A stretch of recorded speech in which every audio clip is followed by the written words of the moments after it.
Hello hello दोस्तों, आज है 30 जुलाई 2020। आज के जितने भी इंपॉर्टेंट करंट अफेयर्स से क्वेश्चन बनेंगे उसका डिस्कशन इस वीडियो के अंदर है। यदि किसी क्वेश्चन में डाउट हो या फिर कोई सजेशन हो तो आप इस यूट्यूब चैनल के कमेंट बॉक्स में सजेशन दे सकते हो या फिर डाउट पूछ सकते हो या फिर हमारे टेलीग्राम चैनल पर भी पूछ सकते हो। क्वेश्चन नंबर फर्स्ट, किस शहर के चौराहे का नाम लालजी टंडन के नाम पर रखा गया है? क्वेश्चन नंबर फर्स्ट का फर्स्ट ऑप्शन लखनऊ, सेकंड है भोपाल, थर्ड है चेन्नई, फोर्थ है मद्रास। इस क्वेश्चन का राइट ऑप्शन है ऑप्शन फर्स्ट लखनऊ। लखनऊ है जो कि यूपी राज्य की राजधानी जो कि गोमती नदी के किनारे स्थित है। लखनऊ लखनऊ के अंदर यूपी की बात है तो यूपी राज्य का गठन 24 जनवरी 1950 का हुआ था। राज्यपाल यहाँ आनंदीबेन पटेल है जिनके नाम पर लखनऊ शहर का नाम रखा जाएगा। और सीएम है योगी आदित्यनाथ जो कि भाजपा पार्टी से। मुख्य सचिव है यहाँ पे चीफ सेक्रेटरी राजेंद्र कुमार तिवारी। जनसंख्या के आधार पर सबसे बड़ा स्टेट है ये भारत का। और हाईकोर्ट यहाँ पर इलाहाबाद हाईकोर्ट के अंदर लगता है। विधानसभा की सीटें हैं यहाँ पर 404। और लोकसभा की विधान परिषद की सीट है 100। और राज्यसभा की 31 और लोकसभा की 80 सीटें हैं। मैंने बताया था एमपी और यूपी के बीच में जो पठार लगता है उसे बुंदेलखंड का पठार कहते हैं। और एमपी 36 के अंदर बघेलखंड का पठार और रूहेलखंड का पठार जो यूपी के अंदर है। अब यूपी राज्य के इंपॉर्टेंट करंट अफेयर्स के बारे में बात करते हैं तो नरेंद्र मोदी ने यूपी राज्य के अंदर सबसे ज़्यादा रोजगार देने वाला ने यूपी के अंदर रोजगार अभियान का शुभारंभ किया। और मनरेगा के तहत सबसे ज़्यादा रोजगार देने वाला यूपी स्टेट है। और यूपी राज्य सरकार ने नवीन रोजगार छतरी योजना की शुरू की थी अभी। और यूपी राज्य सरकार ने कोविड-19 रोगियों के लिए स्व परीक्षण प्रणाली शुरू करने की भी घोषणा की है। और यूपी राज्य में अभी अंतरिम पुलिस महानिदेशक नियुक्त हुए थे हतीश चंद्र अवस्थी को। और यूपी राज्य सरकार ने यूपी राज्य सरकार के अंदर यूपी के अंदर सोनभद्र जिले में विशालतम भंडार मिले थे सोने के। और इसके अलावा यूपी के अंदर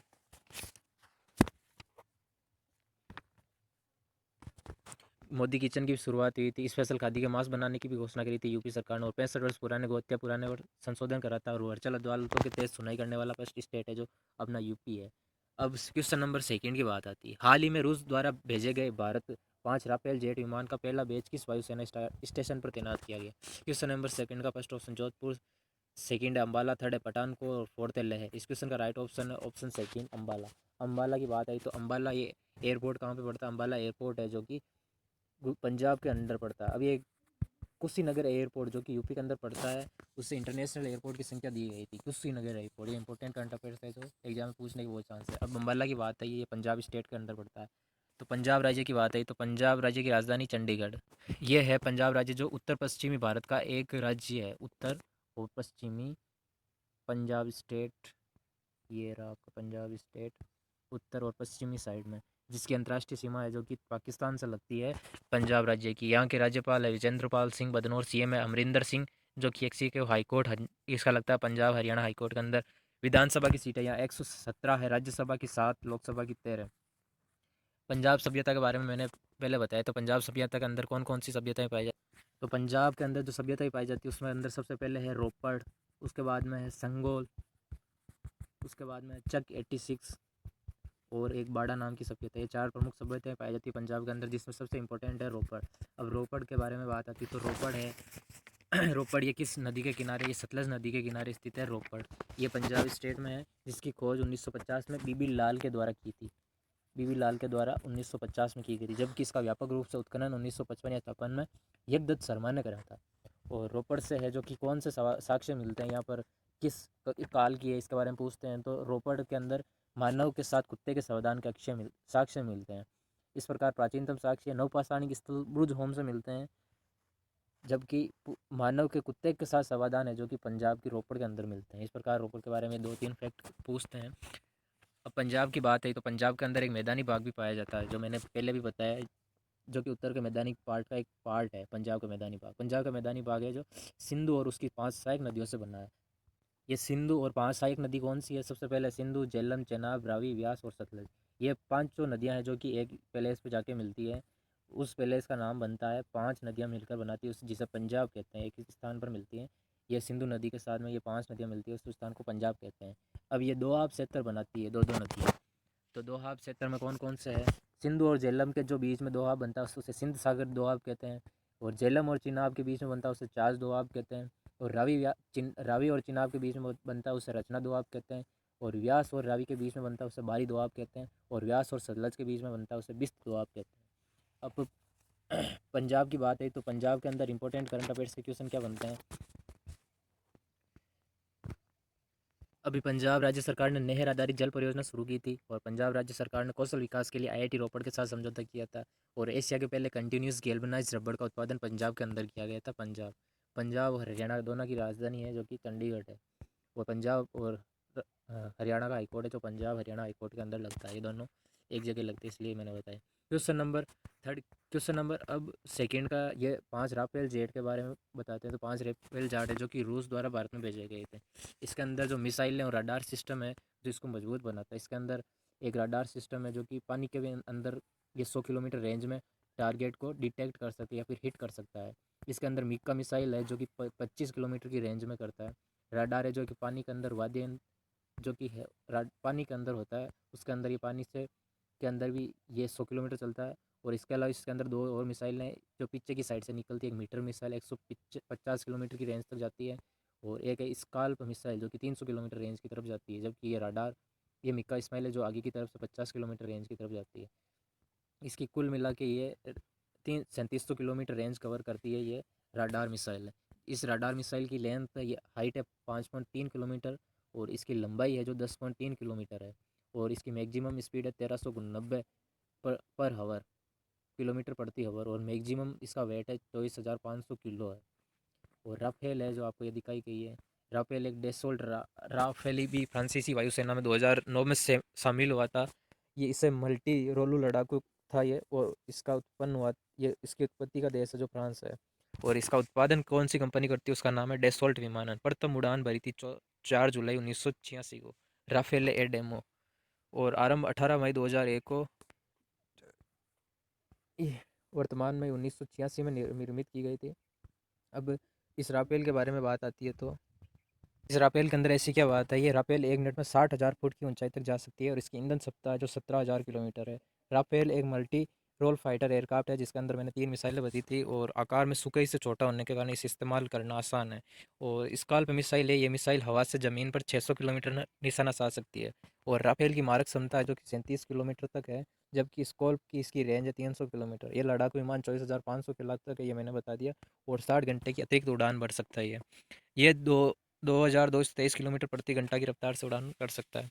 इस प्रकार राफेल है जो कि ये हवा में हवा से मार मिसाइल कर सके, हवा से ज़मीन या ज़मीन से पानी के अंदर भी ये टारगेट को हिट कर सकते हैं। इस प्रकार ये राफेल के बारे में ये इंपॉर्टेंट फैक्ट बनता है। अब क्वेश्चन नंबर सेकंड की बात आती है, सॉरी क्वेश्चन नंबर थर्ड। हाल ही में भारतीय सेना ने नागरिकों के लिए किस सीमा क्षेत्र को खोलने का निर्णय किया? क्वेश्चन नंबर थर्ड का फर्स्ट ऑप्शन सियाचिन, सेकंड है कारगिल, थर्ड है लेह और फोर्थ है बाड़मेर। इस क्वेश्चन का राइट ऑप्शन है ऑप्शन फर्स्ट सियाचिन। अब सियाचिन की बात आई तो ये एक सियाचिन ग्लेशियर है जो कि काराकोरम रेंज के अंदर स्थित है। सियाचिन ये ग्लेशियर है जो कि काराकोरम रेंज के अंदर स्थित है। यहाँ पर उत्तरी भाग में 3 रेंज पाई जाती है, काराकोरम, लद्दाख और जास्कर। ये काराकोरम एवरेस्ट रेंज के अंदर सियाचिन ग्लेशियर आता है। तो काराकोरम रेंज की बात आई तो काराकोरम रेंज को कृष्णगिरी पर्वत भी कहा जाता है, मैंने पहले भी बताया। काराकोरम रेंज को एशिया की रीढ़ की हड्डी कहा जाता है। और काराकोरम पर्वत श्रृंखला की सबसे ऊंची चोटी है गॉडविन ऑस्टिन जो कि भारत की सबसे ऊंची चोटी और विश्व की दूसरी सबसे ऊंची चोटी है जो कि काराकोरम रेंज के अंदर स्थित है, जिसका नाम है केटू गॉडविन ऑस्टिन। और काराकोरम पर्वत श्रृंखला पर अनेकों या हिम नद या ग्लेशियर स्थित है जिसके अंदर सियाचिन है, वोल्टारो है, वोल्टारो, सियाचिन और हुंजा और हिस्पर। ये 4-5 इंपॉर्टेंट ग्लेशियर्स बनते हैं जिसके अंदर सबसे इंपॉर्टेंट ग्लेशियर बनता है सियाचिन ग्लेशियर जो भारत और पाक के बीच के अंदर अंदर स्थित है, भारत और पाक के मिड में स्थित है। सियाचिन ग्लेशियर है जो कि भारत का सबसे बड़ा ग्लेशियर है सियाचिन ग्लेशियर। और सियाचिन ग्लेशियर के अंदर मैंने पहले भी बताया ऑपरेशन मेघदूत चलाया गया था और ये भारत का सबसे सबसे ऊंचा युद्ध स्थल भी है सियाचिन ग्लेशियर।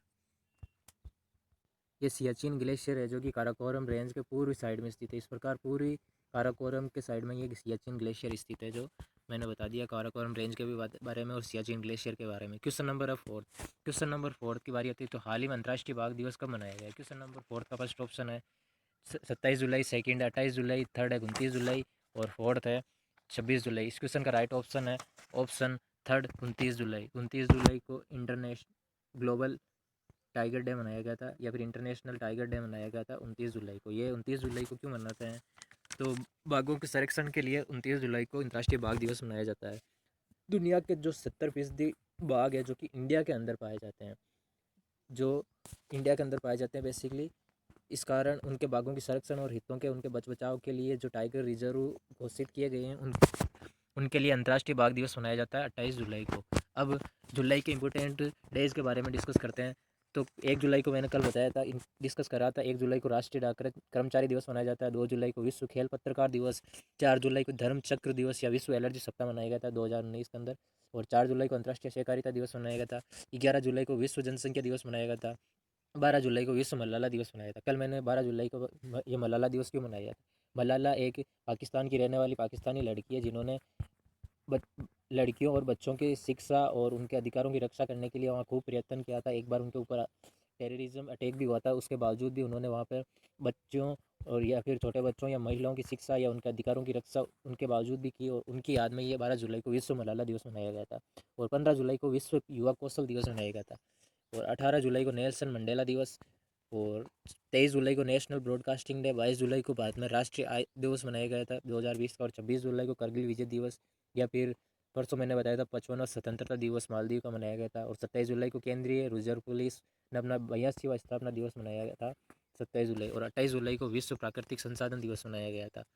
अब आती है क्वेश्चन नंबर 5 की बारी। क्यों केंद्र सरकार ने कितने वर्षों के बाद आई शिक्षा नीति 2020 जारी की है। क्वेश्चन नंबर 5 का फर्स्ट ऑप्शन है 40, सेकंड है 30, थर्ड है सेकंड है 30, थर्ड है 34 और 5 6 फोर्थ है 45। इस क्वेश्चन का राइट ऑप्शन है ऑप्शन 34। अब ये शिक्षा नीति की बात आती है तो प्रधानमंत्री नरेंद्र मोदी की अध्यक्षता में जो बैठक हुई थी उसके अंदर शिक्षा नीति को मंजूरी दी थी। 34 साल के बाद में एजुकेशन पॉलिसी में चेंजेस हुए जो कि 2035 तक हायर एजुकेशन में 50% का लक्ष्य तय किया गया। और नई शिक्षा की नीति के तहत दुनिया भर की सबसे बड़ी यूनिवर्सिटी देश में अपना कैंपस बना सकेगी।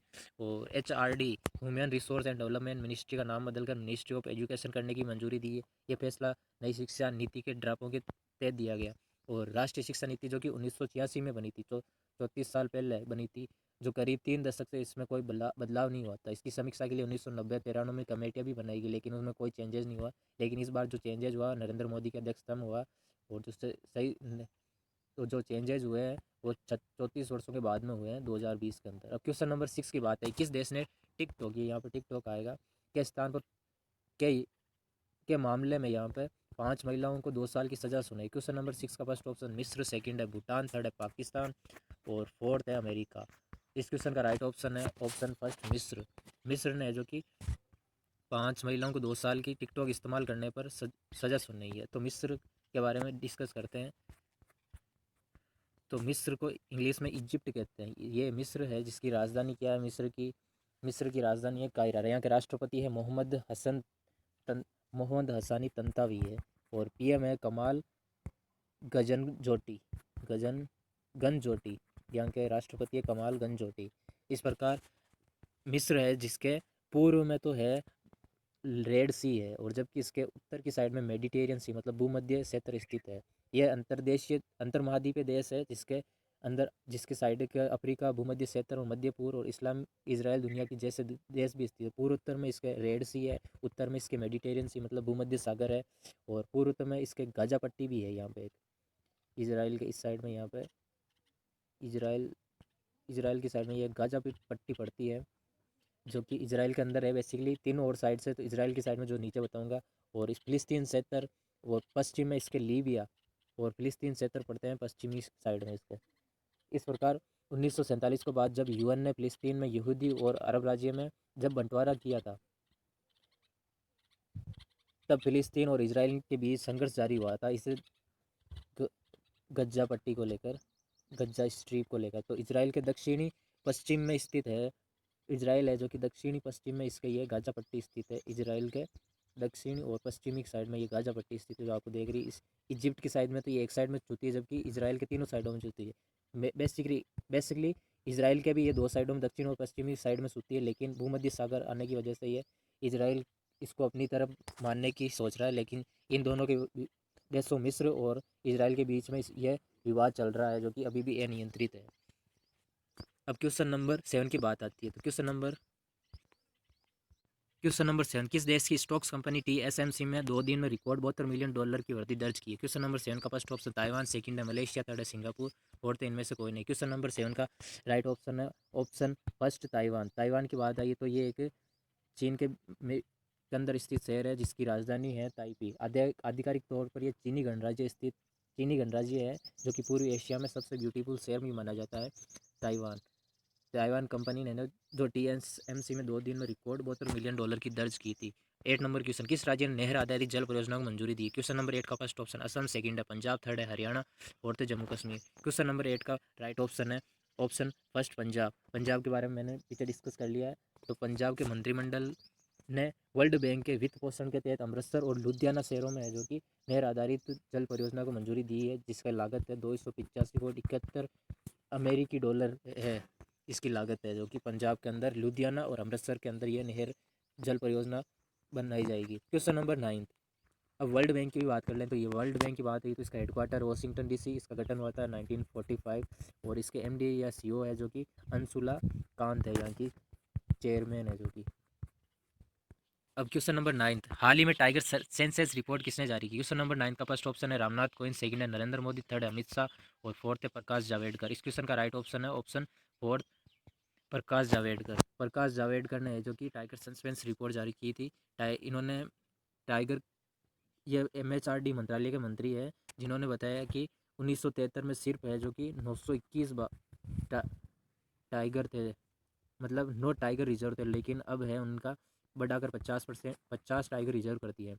इन्होंने बताया कि इंडिया है 70% of the total tiger population of the world. India की आबादी के अंदर जो कि 70% बाघ है जो कि इंडिया के अंदर पाए जाते हैं। India should be proud of, India को इस बात पर गर्व होना चाहिए। This is one of our soft powers, जो कि अपने एक यहाँ की सॉफ्ट पावर्स को दर्शाता है। वी हैव 30,000 एलिफेंट्स और 3,100 राइनोज एंड मोर देन 500 लोइंस। इन्होंने बताया कि 30,000 यहाँ पे हाथी है, 3,000 रायन्स डायनासोर है और 500 से ज़्यादा यहाँ शेर है।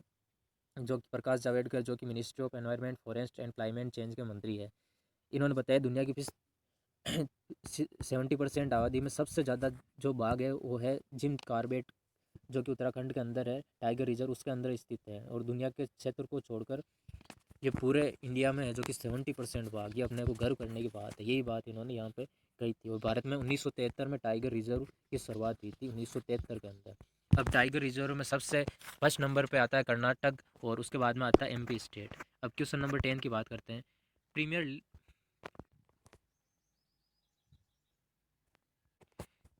Question number 10, premier leagues golden boot football award किसने जीता? क्वेश्चन नंबर 10 का right option option second Jamie Vardy ने जीता। क्वेश्चन नंबर 11, किस सौर ऊर्जा संचालित नौका ने गुस्ताव ट्रेवे अवार्ड जीता? 11 नंबर क्वेश्चन का फर्स्ट ऑप्शन है प्लाइन, सेकंड है सेतुरथ, थर्ड है आदित्य, फोर्थ है अग्नि। इस क्वेश्चन का राइट ऑप्शन है ऑप्शन थर्ड आदित्य। ये आदित्य है कि जो कि नौका है जो कि वाटर के अंदर चलती है, जो सौर ऊर्जा के द्वारा चलती है, जो जिसको गुस्ताव ट्रेवे अवार्ड जीता था अभी हाल ही में। और क्वेश्चन नंबर 12, किस मंत्रालय ने नॉलेज रिसोर्स सेंटर्स नेटवर्क का शुभारंभ किया? क्वेश्चन नंबर 12 का फर्स्ट ऑप्शन है MHRD, सेकंड है वित्त मंत्रालय, थर्ड है पृथ्वी विज्ञान मंत्रालय, फोर्थ है गृह मंत्रालय। क्वेश्चन नंबर 12 का राइट ऑप्शन है ऑप्शन थर्ड पृथ्वी विज्ञान मंत्रालय। पृथ्वी विज्ञान मंत्रालय के बात आती है तो इसके मंत्री कौन है? Doctor Harshvardhan Singh. Ministry of earth science के मिनिस्टर है डॉक्टर हर्षवर्धन सिंह। अब ये पृथ्वी विज्ञान मंत्रालय क्या करती है? ये भूकंप विज्ञान या फिर समुद्री विज्ञान या प्रौद्योगिकी विज्ञान या फिर वायुमंडलीय विज्ञान के एकीकृत तरीके के बारे में बताती है पृथ्वी विज्ञान मंडल। इस प्रकार ही आज के इंपॉर्टेंट करंट अफेयर्स क्वेश्चन यही समाप्त होते हैं। इस वीडियो को अपने दोस्तों में शेयर करें, लाइक करें, कमेंट करें और अपने चैनल को सब्सक्राइब करें। और इस वीडियो को देखने के लिए धन्यवाद। Thank you so much.